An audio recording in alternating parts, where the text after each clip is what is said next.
ठारोशा खां ख़बर शामिल कयूं पिया। नसीर ابڙو जे रिपोर्ट मुताबिक़ ठारोशा जे मुख्य रोड ते क़ाइम रेशम गलीअ में ठहंदड़ दुकाननि ॿाहिरां वॾे पैमाने ते कब्ज़ो थियण लॻो। कब्ज़ा माफिया टाउन इंतज़ामिया जे आशीरोवाद सां सरेआम कब्ज़ो करण लॻा।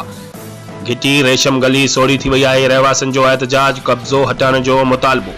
ठारोशा में मुख्य रेशम गली बाज़ार में बााثر दुकान मालिक सरेआम दुकाननि ॿाहिरां 15 खां 20 फुट जा धिका ऐं ॾाकणियूं ठाहे कब्ज़ो करण में मसरूफ। दुकाननि जे मालिक, टाउन आफीसर ऐं इंक्रोचमेंट आफीसर खे गरी रिश्वत ॾेई सरेआम दीदा दिलेरीअ सां सरकारी घिटीअ में कब्ज़ो करण लॻो।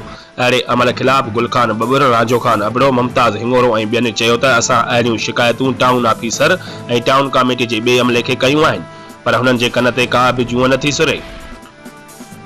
हुननि डीसी नौशरो फिरोज़, एसी भिरिया ऐं ॿियनि वसवारनि खां मुतालबो कंदे चयो त फौरी तौर बाअसर बिल्डर जो मुख्य घिटीअ मां कब्ज़ो ख़तमु करायो वञे, न त ॿी सूरत में सख़्तो एहतजाज कयो।